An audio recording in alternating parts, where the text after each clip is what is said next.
Hello बच्चों, welcome back to let's do chemistry channel. तो मेरे प्यारे बच्चों, आज हम पढ़ेंगे, देखो चैप्टर नंबर हमने स्टार्ट कर दिया है 13 और हाइड्रोकार्बन आज पढ़ने वाले हैं हम। तो मेरे प्यारे बच्चों, कॉपी पेन लेके तैयार हो जाओ। तो सबसे पहले हम जानेंगे हाइड्रोकार्बन से क्या होते हैं। ठीक है प्यारे बच्चों। तो बच्चों हाइड्रोकार्बन अगर हम एक लाइन में कहें तो ये है सोर्स ऑफ एनर्जी। क्या है? Source of energy. यानी हमारे पास जितने भी एनर्जी के सोर्स हैं वो सिर्फ हाइड्रोकार्बन से ही हैं। ठीक है, यानी हमें कहीं से भी एनर्जी मिल रही है तो उसमें पक्का हाइड्रोजन और कार्बन मौजूद होगा। ठीक है, तो वो हाइड्रोकार्बन होगा। हाइड्रोकार्बन मतलब हाइड्रोजन और कार्बन उसमें क्या होगा? मौजूद होगा। ठीक है, तो अब हम बात करते हैं हाइड्रोकार्बन के टाइप। वैसे तो हाइड्रोकार्बन के बहुत टाइप है, ज्यादा उसके बारे में जानना उतना इंपॉर्टेंट है भी नहीं। ठीक है, क्यों? लेकिन कार्बन कार्बन के बॉन्ड, जो बॉन्ड है उसके अकॉर्डिंग अगर हम बात करें तो हमारे पास है फर्स्ट एक है सैचुरेटेड हाइड्रोकार्बन, सैचुरेटेड हाइड्रोकार्बन,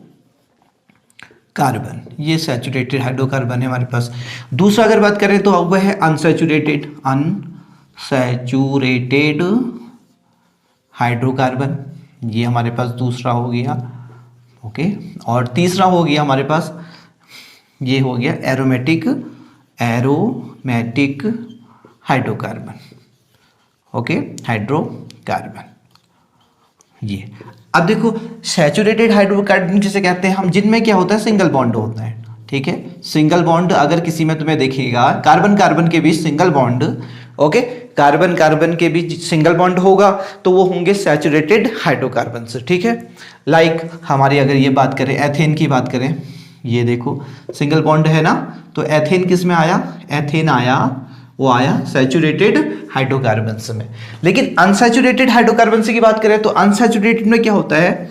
अगर तुम्हारे पास किसी भी हाइड्रोकार्बन में डबल बॉन्ड और क्या दिख रहा है? Triple bond. ठीक है, double bond and triple bond दिख रहा है, तो डबल और ट्रिपल दोनों वाले वो क्या कहलाते हैं? वो अनसैचुरेटेड हाइड्रोकार्बन कहलाते हैं। ठीक है, अब बात करें तो एरोमेटिक हाइड्रोकार्बन।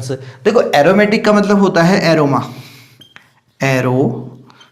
एरोमा का मतलब होता है प्लीजेंट ओडोर। ओके, अब ओडोर मतलब हो गया खुशबू, एक अच्छी सी खुशबू। तो एरोमेटिक सब्सटेंस यानी एरोमेटिक हाइड्रोकार्बन्स में एक बहुत अच्छी खुशबू आती है। तो फर्स्ट एरोमेटिक हाइड्रोकार्बन्स था हमारा बेंजीन। तो जिनमें भी बेंजीन रिंग होती है, बेंजीन का फॉर्मूला होता है C6H6। ओके, क्या होता है? C6H6। अगर इसकी हम ओपन स्ट्रक्चर बनाएं तो ऐसे होगा। ठीक है, ये डबल बॉन्ड, एक हाइड्रोजन यहाँ लगेगा, एक हाइड्रोजन यहाँ, एक हाइड्रोजन यहाँ, एक यहाँ लगेगा, एक यहाँ लगा और एक यहाँ लगा, तो ये हो गया। So according to carbon carbon bond हमारे पास हाइड्रोकार्बन के 3 टाइप हैं। सैचुरेटेड हाइड्रोकार्बन है, अनसैचुरेटेड है, एरोमेटिक है। और एरोमेटिक हाइड्रोकार्बन का जो पेरेंट है, यानी किसी में भी आपको बेंजीन दिख गया तो पक्का क्या होगा? खुशबूदार होगा, यानी एरोमेटिक हाइड्रोकार्बन होगा। जैसे नेप्थलीन ले लो हम, नेप्थलीन बॉल्स होती है ना जो टॉयलेट में लगी रहती हैं, ये नेप्थलीन। तो ये नेप्थलीन ऐसे बनाते हैं हम, ये नेप्थलीन है। अब नेप्थलीन में सुनो, नेप्थलीन में भी बेंजीन रिंग है ना, तो नेप्थलीन भी क्या होगा? एरोमेटिक हाइड्रोकार्बन में काउंट होगा। ओके, ये उसका बॉन्ड लाइन स्ट्रक्चर है, किसका? नेप्थलीन का। तो ये हमारा नेप्थलीन है, ये नेप्थलीन। ठीक है, तो मेरे प्यारे बच्चों समझ में आ गया। तो सबसे पहले हम बात करेंगे आज अभी सैचुरेटेड हाइड्रोकार्बन में। ठीक है, तो सैचुरेटेड हाइड्रोकार्बन पे बात करते हैं। इसको इरेज कर देते हैं, इसका भी काम नहीं है।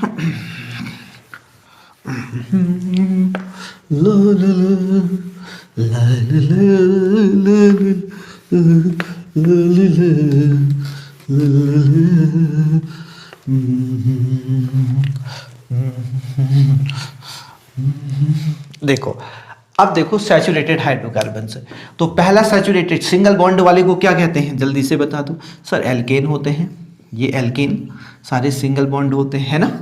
इस सिंगल बॉन्ड के लिए हम क्या लगाते हैं, लास्ट में एन लगाते हैं, ठीक है। अब सबसे पहले इसका फॉर्मूला बताओ। फॉर्मूला होता है सर CnH2n+2, ये होता है ना। तो n की जगह पे तुम बदलो, n की जगह पे अगर तुमने 1 लिया, ठीक है, तो क्या हो जाएगा यहाँ पर देखना C1H2 × 1 + 2, तो ये हो गया CH4। तो ये क्या बन गया बताओ जल्दी से, मैथेन। क्या बना ये मैथेन बन गया ये।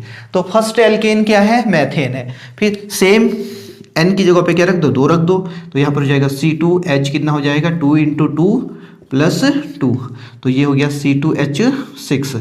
ये किसका फॉर्मूला हो गया, ये हो गया ईथेन का। ईथ मतलब क्या हुआ, ईथ मतलब बताओ 2 कार्बन सर। और एन क्यों लगाया, क्योंकि इसमें सिंगल बॉन्ड होगा।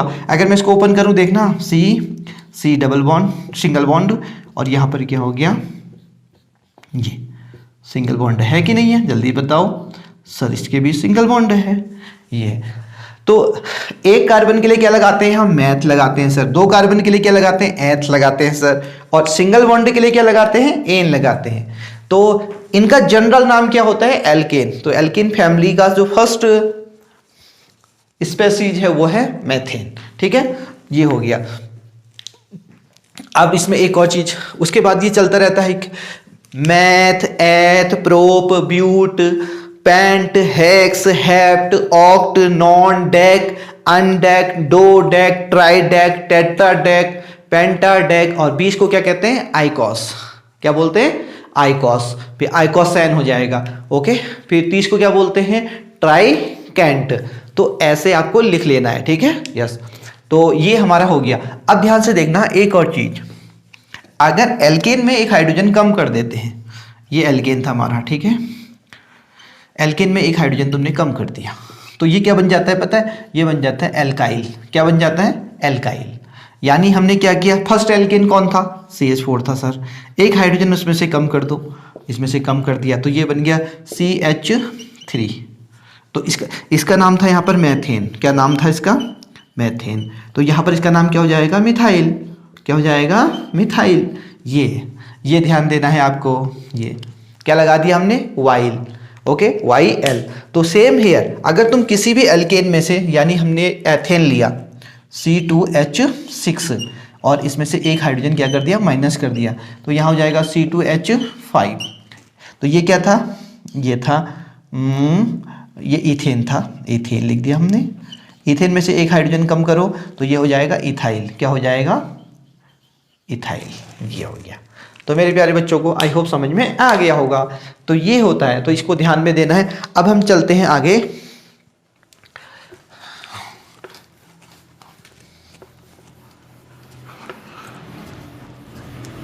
आइसोमेरिज्म में, किसमें, आइसोमेरिज्म में, जहां से एक क्वेश्चन बनता है, ओके, तो उस पर हम थोड़ा बात करेंगे। आइसोमेरिज्म में ये हमने आइसोमेरिज्म लिखे, ठीक है, आइसोमेरिज्म, ये आइसोमेरिज्म क्या होता है, सिंपल सी बात है, केमिकल फॉर्मूला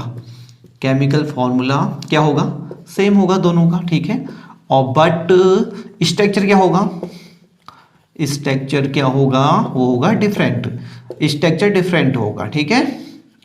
लाइक मैं और आप, ठीक है, मैं और आप क्या है, देखो हमारा स्ट्रक्चर डिफरेंट है, बट जो केमिकल कंपोनेंट है, जो केमिकल फॉर्मूला है हमारे, जो स्पेसीज हम में, वो सेम है ना, लेकिन स्ट्रक्चर अलग है। नाक की बनावट अलग है, बाल अलग है ना, यस, आंखों की बनावट अलग है, ये चीज़ें अलग है, बट हम हैं तो केमिकली एक ही जैसे ना। तुम्हारे इसमें भी हीमोग्लोबिन है, मेरे इसमें भी, मैं भी सेल से बना हूँ, तुम भी सेल से, सभी है ना, यस, समझ में आ रहा है, वेरी गुड, लाइक कर देना। तो ये है। अब आइसोमेरिज्म में बात करते हैं, किसकी आइसोमेरिज्म में बात करते हैं, एल्केन के, ठीक है। तो हम सबसे पहले पेंटेन का लेते हैं, पेंटेन का। अब सर पेंटेन का, पेंट मतलब क्या हो गया, 5 कार्बन, ठीक है, ध्यान से देखना। हाँ, पेंटेन का फॉर्मूला बनाए तो हम ये NH2 × 5 + 2, तो इसका फॉर्मूला हो जाएगा C5H12। ये फॉर्मूला हो गया पेंटेन का। अब पेंट 5 कार्बन, इसको ओपन करें, 1 2 3 4 5, ठीक है, तो 5 हो गया। एक स्ट्रक्चर तो ये हो गया। दूसरा स्ट्रक्चर कैसे बन सकता है इसका, देखना, 1 2 3 4 और ये हो गया, ठीक है। एक और बना सकते हैं हम 1 2 3 और ये 4। देखो हाइड्रोजन इसमें कितने लगेंगे, 3 लगेंगे। क्यों? इसमें 2 लगेंगे, इसमें भी हाइड्रोजन कितने लगेंगे, 2 लगेंगे, क्योंकि कार्बन कितने बॉन्ड करता है, ऑब्वियसली 4 बॉन्ड करता है। तो एक बॉन्ड कर चुका है, दूसरा कर चुका है, तो इसमें 2 हाइड्रोजन और लगेंगे, इसमें भी 2 लगेंगे, इसमें कितने लगेंगे, 3 लगेंगे। एक कर चुका है तो 3 हाइड्रोजन और लगाएंगे। ये हो गया। इसकी भी वैलेंस कर लेते हैं। इसमें 1, इसमें 2, इसमें कितने लगेंगे, 3 लगेंगे, ठीक है। और यहाँ भी बात कर लेते हैं, 3, इसमें कितने लगेंगे, 3, इसमें भी लगेंगे 3, इसमें कितने लगेंगे, 3। ये हो गया। अब सबका नाम लिख देते हैं। ये क्या है, ये तो पेंटेन ही है, ठीक है, पेंटेन। अब इसका नोमेनक्लेचर ध्यान देना, नंबरिंग करते हैं हम। 1 कार्बन, 2 कार्बन, 3, नंबरिंग करना बहुत जरूरी होती है आईपीएससी में। अब जिसमें नंबरिंग नहीं, ये वो क्या हो जाती है, हमारी ब्रांच हो जाती है। क्या हो जाती है, ब्रांच।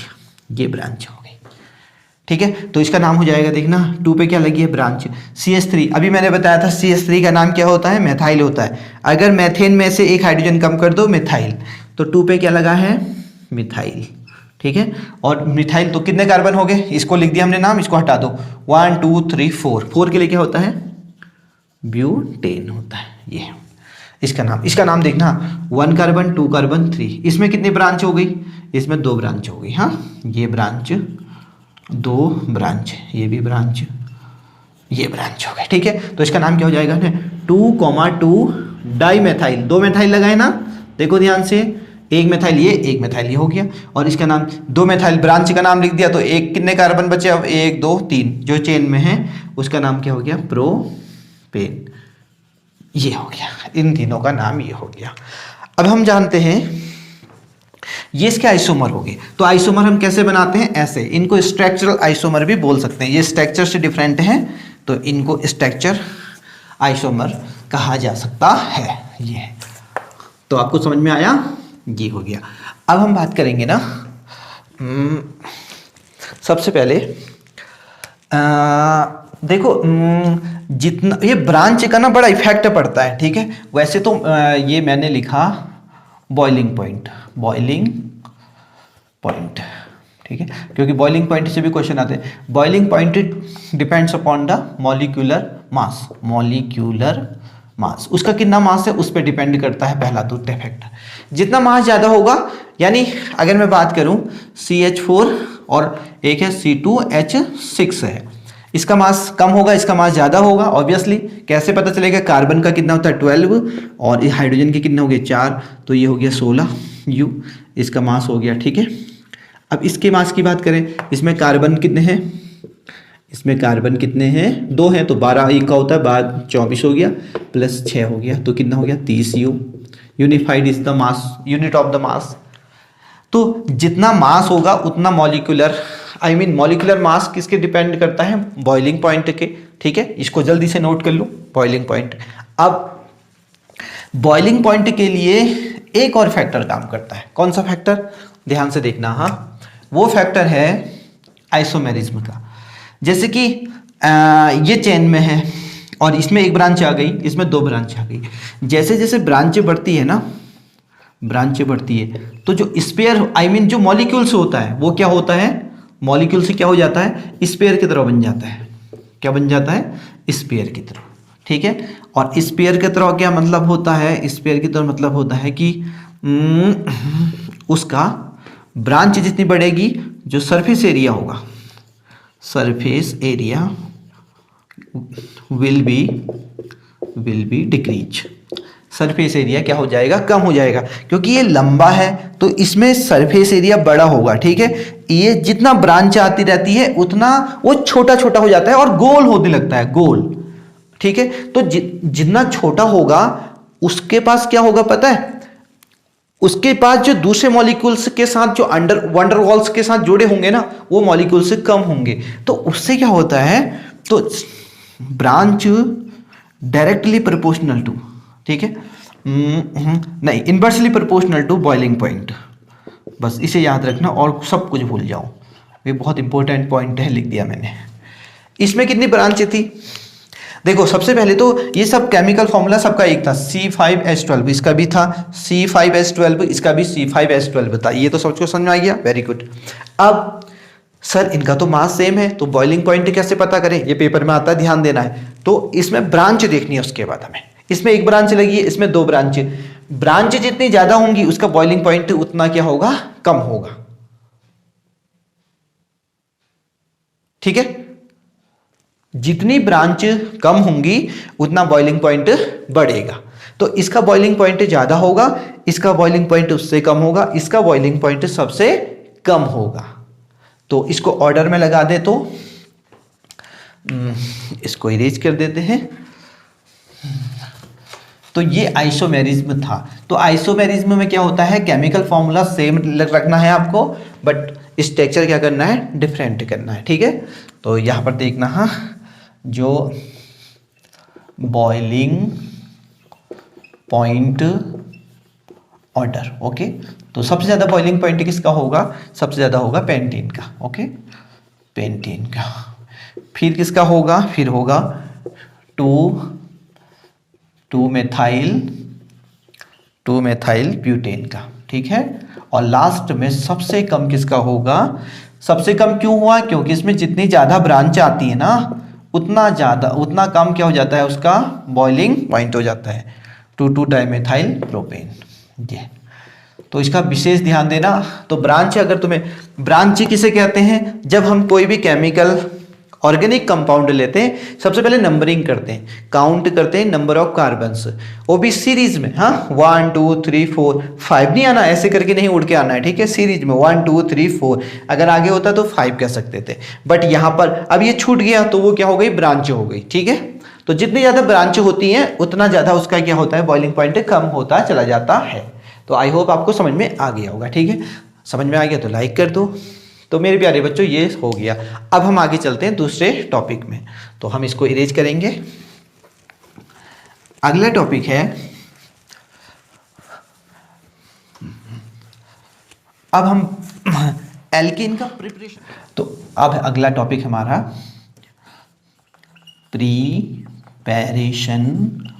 Preparation of alkene. तो एल्केन के प्रिपरेशन करने के हमारे पास तरीके हैं। तो पहला तरीका क्या है, फ्रॉम अनसैचुरेटेड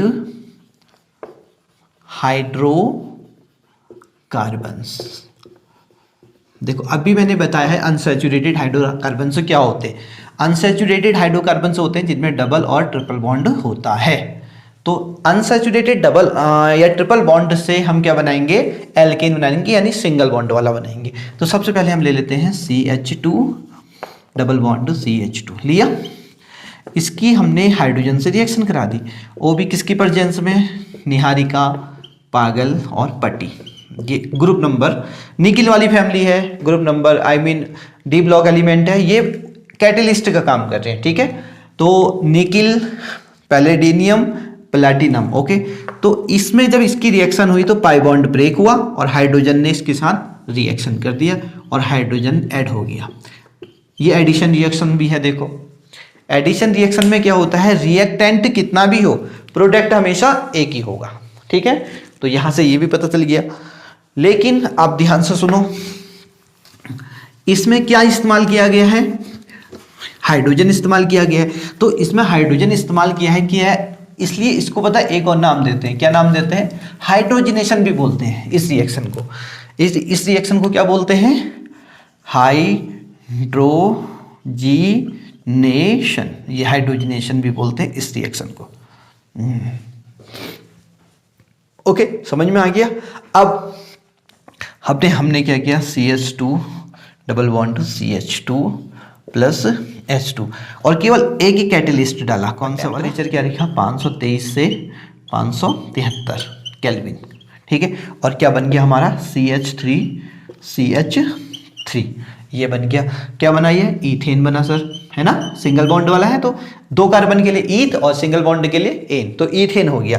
और इस रिएक्शन को जब आप क्या करोगे, हाइड्रोजनेशन में ही सिर्फ निकिल का इस्तेमाल करोगे एज अ कैटेलिस्ट और इतना टेम्परेचर दोगे और बन जाएगा इथेन। तो इस रिएक्शन का नाम एक अलग से सेपरेट। हाँ, अगर हम खासकर देखो, हम तो पहले तो निकिल, पैलेडिनियम और क्या प्लेटिनम ले सकते हैं कैटेलिस्ट, लेकिन अगर हमने निकिल लिया और इतना ही टेम्परेचर का इस्तेमाल किया, ठीक है, टेम्परेचर कितना रखा 523 से 573, तो हो तो गया हाइड्रोजनेशन। बट ऐसे रिएक्शन को बोलते हैं सेबेटियर एंड सैंडर्स रिएक्शन। ओके, और तुम्हें एक और चीज पता है, यहां पर हाइड्रोजन का जुड़ना क्या कहलाता है? रिडक्शन कहलाता है। ठीक है, तो ये रिडक्शन रिएक्शन भी कह सकते हैं, एडिशन ऑफ हाइड्रोजन, ये है, इसको क्या बोलते हैं हम? रिडक्शन, एडिशन ऑफ हाइड्रोजन को। ठीक है, तो ये समझ में आ गया ना, अनसैचुरेटेड हाइड्रोकार्बन से हम कैसे क्या बनाएंगे? एल्केन। तो ऐसे एल्केन बनाते हैं। ओके, तो यहां से हम एक और बात करेंगे। हमने जैसे कि हमने वेजिटेबल घी बनाना है, ठीक है, तो हमने क्या लिया? वेजिटेबल ऑयल लिया, वेजिटेबल ऑयल, ओके, प्लस उसका हाइड्रोजनेशन करा दिया। ओके, या निकिल, कोई भी कैटलिस्ट यूज कर सकते हो, पीटी, ओके, पीडी।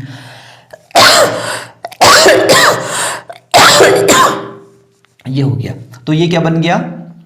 वेजिटेबल घी। क्या बना? वेजिटेबल घी बन गया। ठीक है, यानी वेजिटेबल ऑयल में डबल बॉन्ड होगा, इसमें क्या आ गया? Single bond. और वेजिटेबल घी को मार्केट में क्या बोलते हैं? आपको पता ही है, डालडा। तो ये वनस्पति घी है। क्या है? तो वनस्पति घी कैसे बनाते हैं? उसके लिए भी हम क्या करते हैं? हाइड्रोजनेशन करते हैं। किसका? Unsaturated hydrocarbons. यानी यहां से पता चला वेजिटेबल ऑयल में क्या होते हैं? अनसैचुरेटेड हाइड्रोकार्बन से होते हैं, यानी डबल और ट्रिपल बॉन्ड वाले होते हैं। इसलिए इसको डाइजेस्ट करना थोड़ा सा क्या होता है?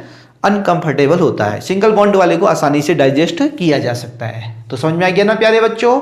Very good. तो अब चलते हैं हम दूसरी तरफ कि दूसरे कोई टेक्निक से कैसे बनाएंगे हम एल्केन। तो इसे इरेज करेंगे उससे पहले, तो इसे मिटा देते हैं।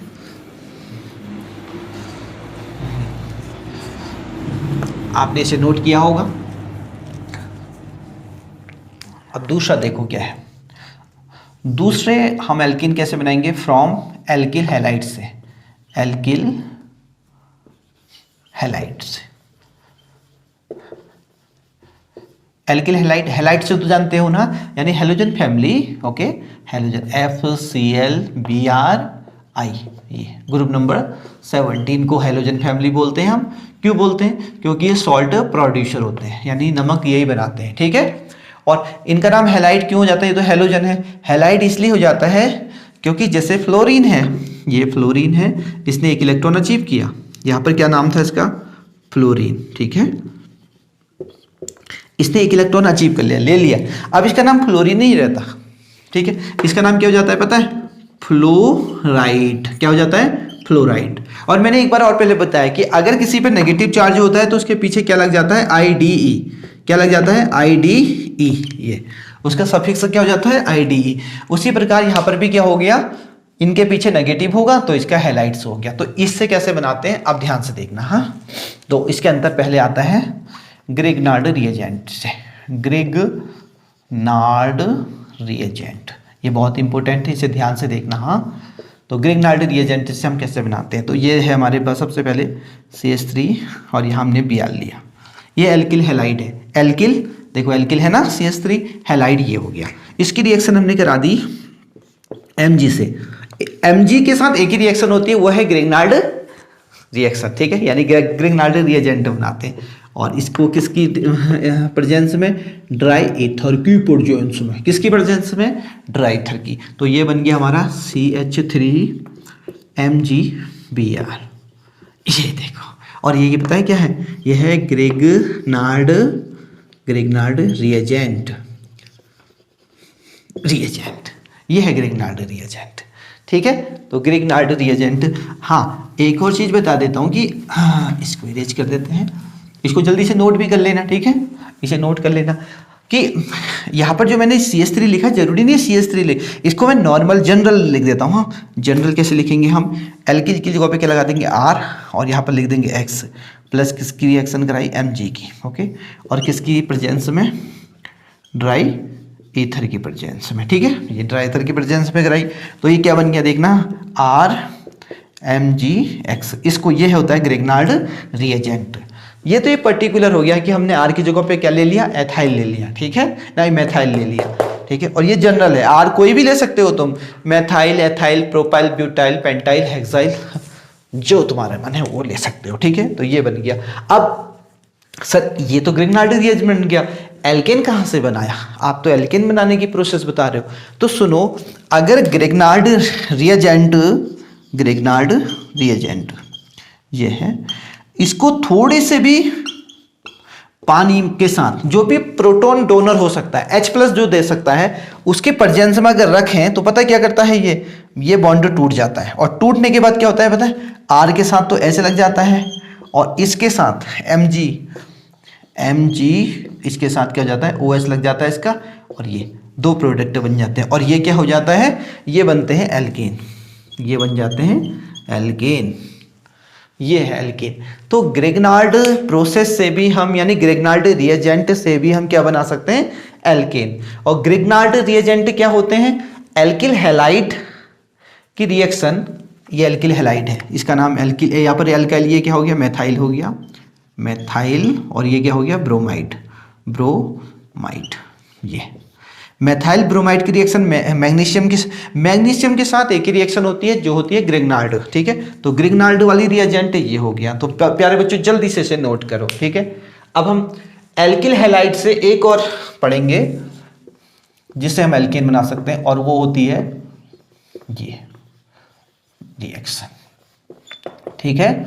ये इसलिए पता है तुम्हें यहां पर कि ये ग्रिग्नार्ड वाटर से रिएक्शन करके एल्केन बना देता है, इसलिए इस रिएक्शन को ना एनहाइड्रस कंडीशन में बनाया जाता है, यानी ग्रिग्नार्ड रिएजेंट को एनहाइड्रस कंडीशन में, एनहाइड्रस कंडीशन मतलब वहां पर पानी नहीं होना चाहिए किसी भी फॉर्म में, मॉइस्चर के फॉर्म में, वेपर के फॉर्म में, किसी भी तरीके का पानी बिल्कुल नहीं होना चाहिए, वरना गाना गाएगा ग्रिग्नार्ड रिएजेंट, आज ब्लू है पानी पानी पानी पानी पानी पानी। अब हम दूसरा टेक्निक सीख रहे हैं कि एल्किल हैलाइड से ही एल्केन बनाना। तो वुडजी रिएक्शन तो सभी को पता है, वुडजी रिएक्शन किसके साथ होती है, सोडियम के साथ, ये हमने लिया एल्किल हैलाइड, और किसके साथ करा दी, सोडियम के साथ, प्लस दूसरा एक और एल्किल हैलाइड लेंगे, यहाँ पर दो एल्किल हैलाइड लेंगे, ठीक है।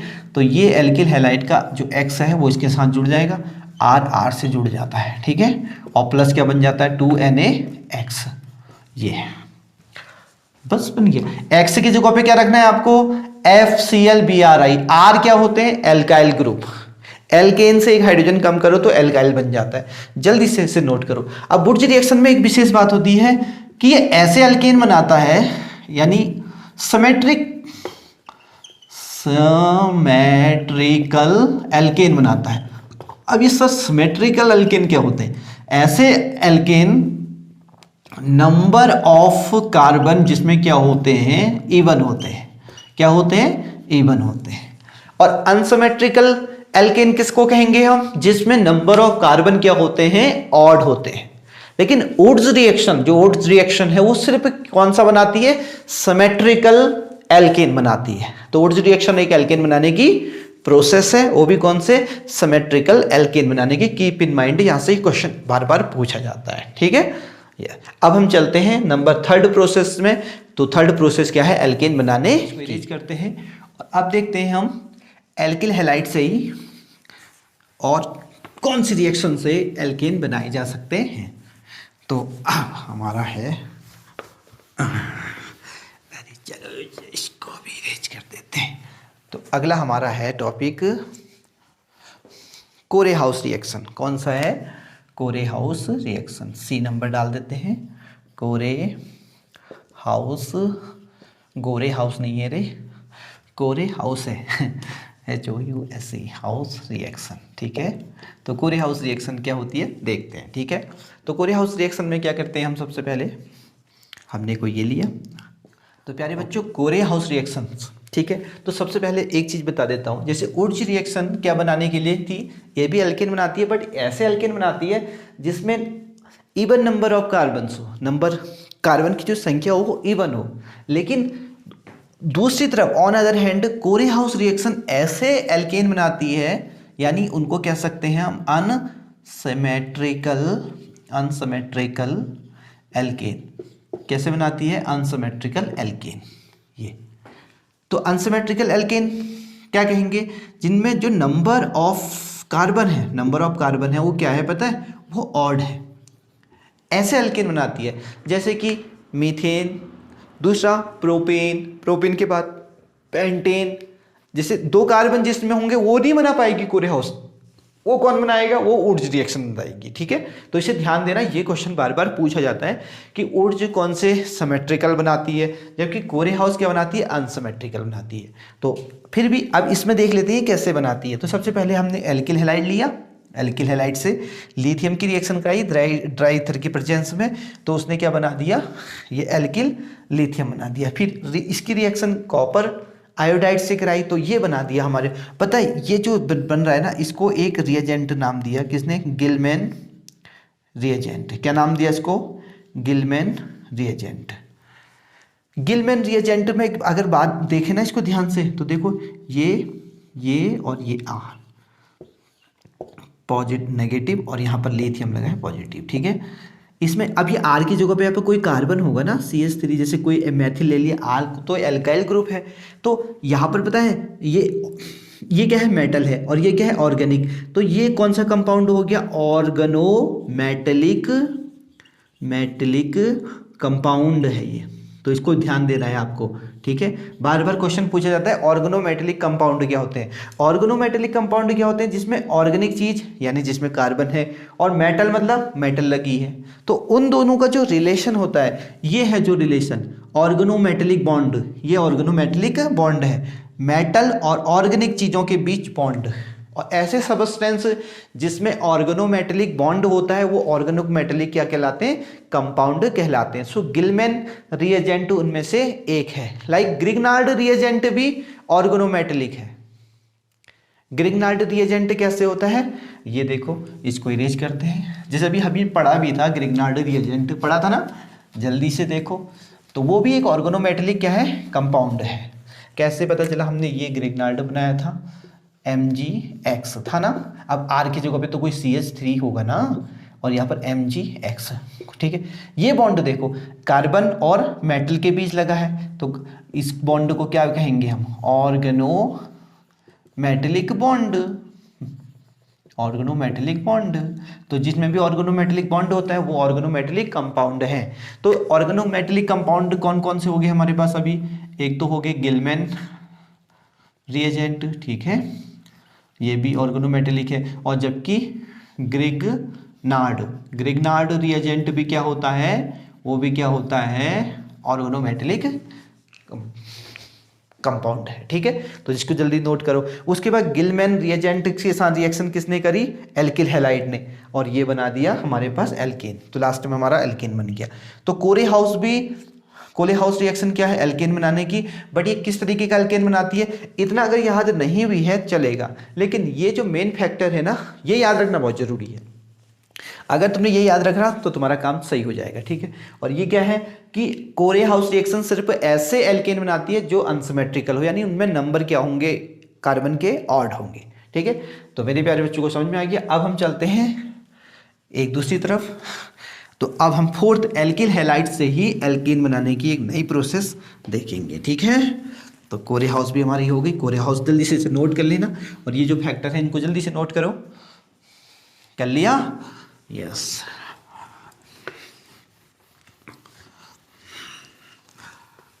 अब देखो डी एल्किल हैलाइड से कैसे बनाएंगे हम। ठीक है, अब हम करेंगे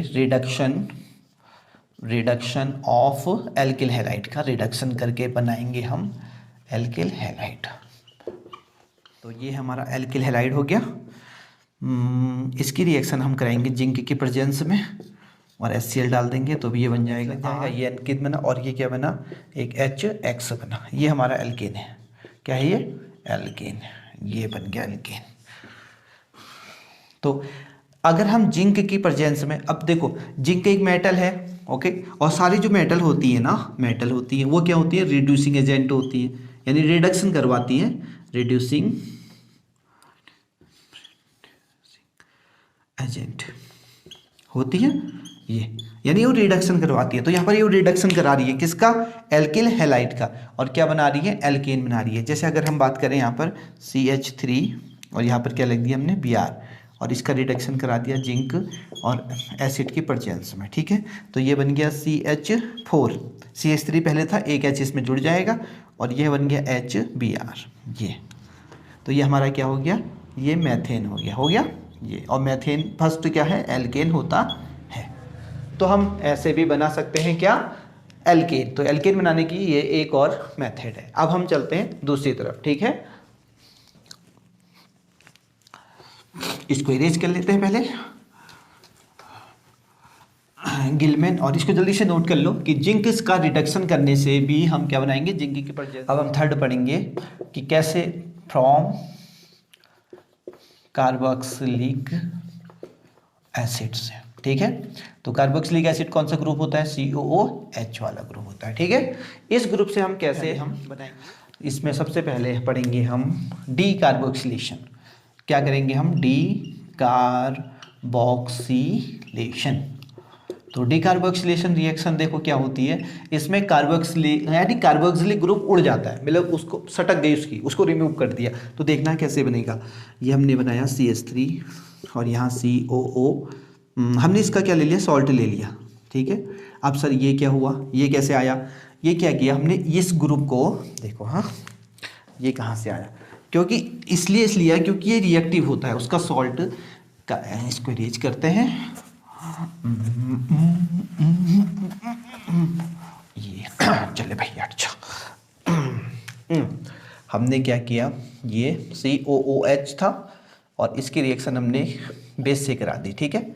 तो एसिड और बेस क्या रिएक्शन देते हैं, सॉल्ट बनाते हैं ये, और यहाँ पर Na पॉजिटिव हो जाएगा और क्या बनेगा, वाटर। ये एसिड था, ये एसिड ग्रुप, और ये क्या है, बेस, और एसिड बेस क्या बनाते हैं, सॉल्ट। तो ये सॉल्ट है, ये मोर रिएक्टिव है, इसलिए हमने इसको लिया, ठीक है। इसकी रिएक्शन किसके साथ कराई, सोडा लाइम के साथ, सोडा लाइम। अब सोडा लाइम कैसे बनता है वो भी बताते हैं। जैसे सोडा लाइम के साथ बनाई तो ये CH4 हो गया, ठीक है, और यहाँ बना Na2CO3 सोडियम कार्बोनेट, ये, और ये क्या बन गया हमारा, एल्केन। ये इसे ध्यान देना है, ऐसे हम एल्केन बना सकते हैं। यानी हमने क्या किया, सोडियम एसीटेट है ये, सोडियम एसीटेट, ठीक है। तो सोडियम एसीटेट का क्या किया हमने, डीकार्बोक्सिलेशन। अभी सोडा लाइम क्या है, पूछोगे सर क्या है सोडा लाइम, तो ध्यान से देखना सोडा लाइम क्या है। सोडा तो पिया होगा, लगाई होगी पैक। सोडा लाइम बनता है NaOH, सोडियम हाइड्रोक्साइड और CaO का मिक्सचर है ये। इन दोनों को मिलाओगे तो तुम्हें क्या मिल जाएगा, सोडा लाइम। और सोडा लाइम अगर तुमने डाल दिया किसी कार्बोक्सिलिक ग्रुप में तो वो क्या कर देगा, कार्बोक्सिलिक ग्रुप को क्या कर देगा, किक आउट करेगा, और जैसे किक आउट करेगा तुम्हें एल्केन मिल जाएगा।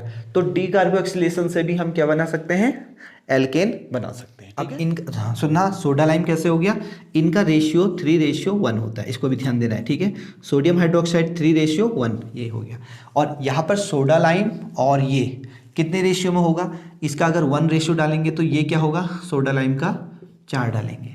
तो इसको देखना, इसको भी जल्दी से लिख लो कि भी इंपॉर्टेंट फैक्टर है, ठीक है, कि हमारा जो डीकार्बोक्सिलेशन रिएक्शन है उसमें जो हम सोडियम एसीटेट डालते हैं, सोडियम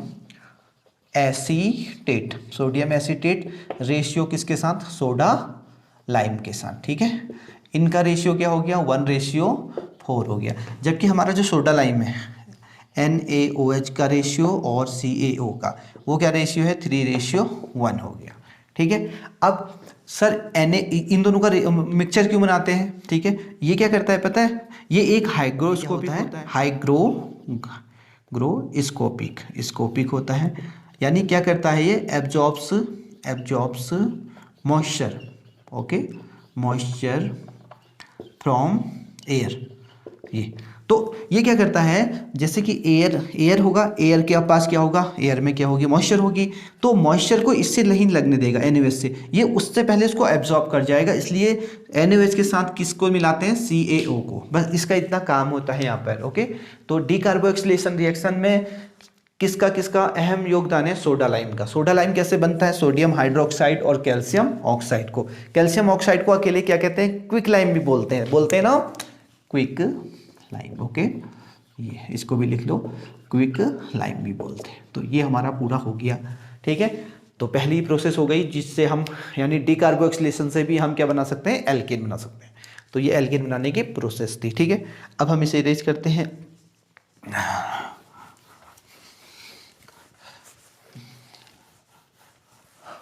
अब इसका देखो B, Kolbe electrolytic method, okay. तो मेथड करने वाले हैं हम, यानी कोलबे ने सबसे पहले कोलबे ने भी क्या किया, वही किया कि सोडियम एसीटेट लिया, ठीक है, सोडियम एसीटेट लिया, ये हमने सोडियम एसीटेट ले लिया। तो मेरे प्यारे बच्चों अब देखो कोलबे इलेक्ट्रोलाइसिस मेथड, इलेक्ट्रोलाइसिस किया, इलेक्ट्रोलाइसिस मतलब हो गया कि भाई इलेक्ट्रिसिटी लगा दी, पहले इसको सॉल्यूशन बनाया होगा, फिर देखो किसका किसका सॉल्यूशन बनाया, कार्बोक्सिलिक सोडियम कार्बोक्सिलेट पानी का सॉल्यूशन, उसमें क्या लग दी, इलेक्ट्रिसिटी, और क्या बन गया हमारा, एल्केन। तो ये भी एल्केन बनाने की एक प्रोसेस होती है, ठीक है। और सोडियम हाइड्रोक्साइड ये सब बाई प्रोडक्ट हैं, ठीक है।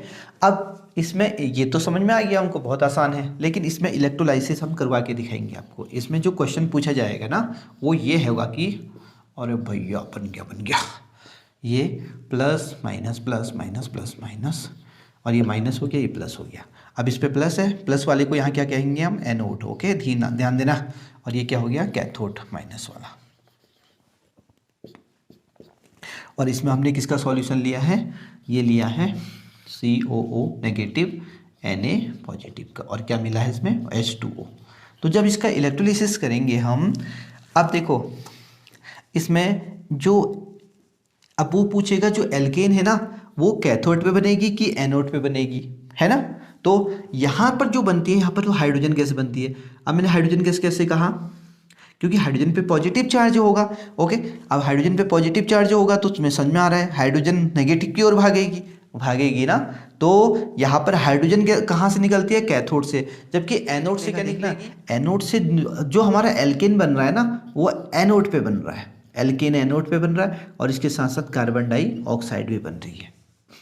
तो इसका विशेष ध्यान देना जरूरी है कि जब हम इलेक्ट्रोलाइसिस करेंगे किसी भी सॉल्ट ऑफ कार्बोक्सिलिक एसिड के जो सॉल्ट होते हैं उनका, तो एल्केन कहाँ बनेगा, एनोड पे, और हाइड्रोजन गैस कहाँ बनेगी, कैथोड पे, ठीक है। ये तो आर की जगह पे तो एल्काइल हो गया, कुछ भी आप रख सकते हैं, और इसमें इलेक्ट्रोलाइसिस कर दिया और यहाँ पर बन गया एल्केन। तो ये ध्यान देना है कि हाइड्रोजन गैस कहाँ से निकलेगी, और एल्केन गैस एल्केन जो भी होगी एल्केन गैस भी हो सकती है, ओके। जैसे मीथेन या प्रोपेन हुई या ब्यूटेन हुई तो गैस होगी, तो वो गैस यहाँ से निकलेगी, और कैथोड की जगह पे कहाँ निकलेगी, हाइड्रोजन गैस निकलेगी। तो ये था हमारा कोलबे इलेक्ट्रोलाइसिस मेथड। इसे बहुत ज़्यादा इंपॉर्टेंट है, इसे ध्यान देना है आपको कि कोलबे इलेक्ट्रोलाइसिस मेथड क्या होती है। और इलेक्ट्रोलाइसिस क्या होती है, मैंने बताया किसी भी सॉल्यूशन में तो अगर तुमने इलेक्ट्रिसिटी लगा दी, करंट दे दिया, उस प्रोसेस को बोलते हैं इलेक्ट्रोलाइसिस। प्यारे बच्चों आज हमने सीखा कि हाइड्रोकार्बन से क्या होते हैं और हाइड्रोकार्बन के टाइप क्या क्या है। उसके साथ साथ हमने ये भी सीखा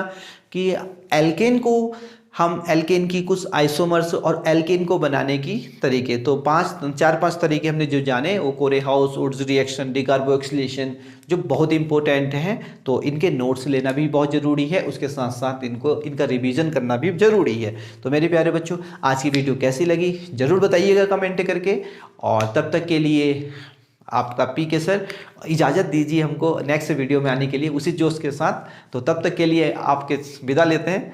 हैप्पी लर्निंग, जय हिंद, जय भारत।